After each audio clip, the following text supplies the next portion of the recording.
Hello, my name is David, and since I'm the president of Built for Life Ministries, I want to thank you for joining us today, and I want to give you 4 facts to successful discipleship. These are the facts that you're going to have to be able to allow you to not only raise up yourself in ministry, to allow God to raise you up, but also then that you can raise others up.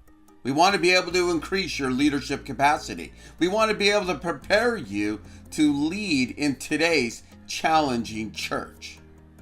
And so with this, let me give you the 4 facts that we have here. Simply that you can apply to your life and apply to the lives of others around you. Number 1, we want you to be inspired. Be inspired.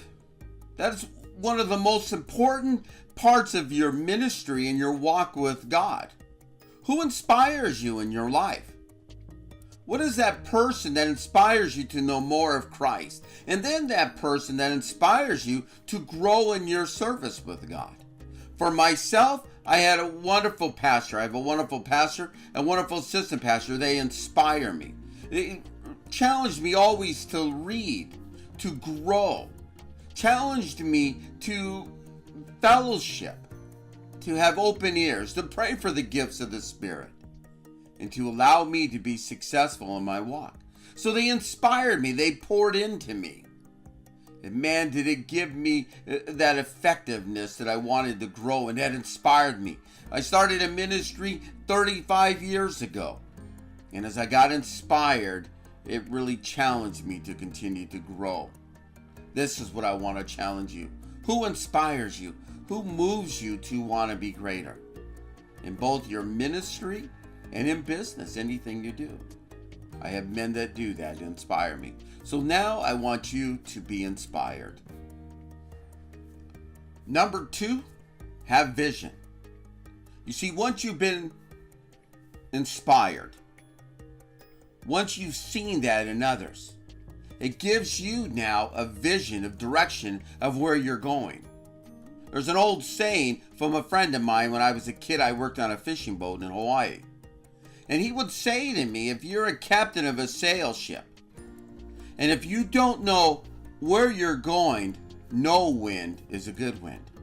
What are you called to do? Where is God taking you to direct you?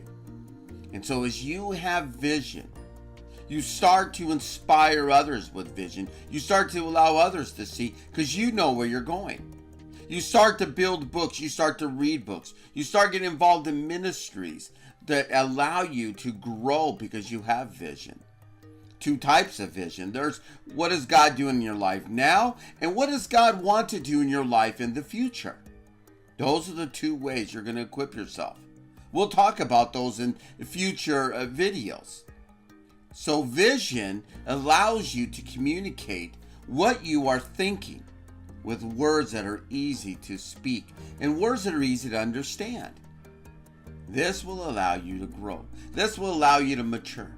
So once you're inspired, and number 2, and you have vision, it's always going to take you in the right direction. Number 3, have passion. Think about this. Once I've been inspired, it gives me vision of where I need to go. And once I have this vision and been inspired, it gives me passion. Oh man, there's no substitute for passion. Imitate me as I imitate Christ, Paul said. And when someone inspires us, when they have vision, they know where they're going, it gives us passion. My pastor, my assistant pastor, I have friends that are in business.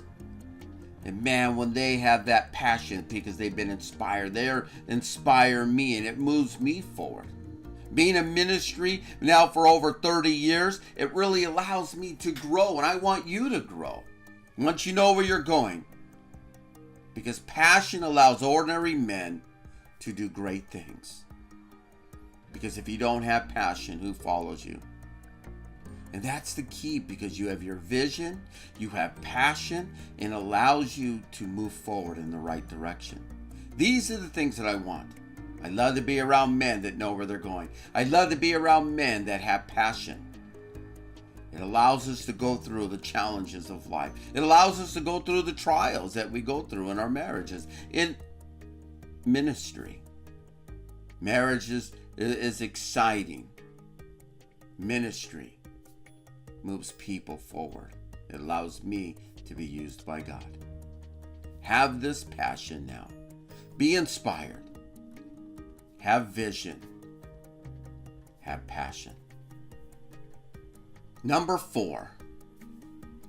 Now it's time to inspire others. You see, you've been inspired. You have vision, you have passion, and now with that passion, you will start to inspire others. People want to follow somebody that knows where they're going. Just as your pastors inspired you, you now will pour into others. I want you to see where they're headed. I want you to bless them, guide them, and direct them. I want you to see the commitment in others' lives as not only as they see the commitment in yours. You see, we are leaders, and at the same time, we're servants. I'm not to bring attention to myself. It's not about me in the church, but it's about Christ living in me. I want to be a reflection of my pastor. I want his vision, and I want to be able to carry it on. And that allows us to be effective. As I've pastored a church, have I helped others in ministry, that's the same way it's going to help you. You see, when men start to grow, they emulate their leaders. If you are a reflection of a bad leader, attitude, bad mood, your leaders around you, those people that come and serve with you, have the same attitude. You see, I want them to see your vision, your passion, representing Christ in ministry. And I encourage you to pray. I want you to be able to start, Lord, who can we disciple?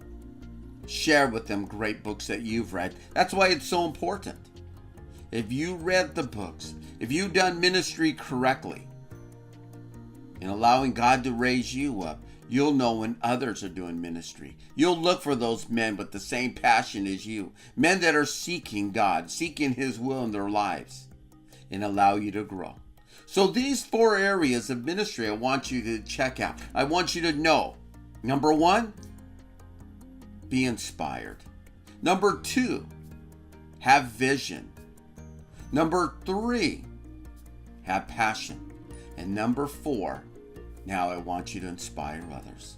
Look for others to raise up, multiplying ourselves, and allowing God to do a great work, not only in your life, but in the life of your church.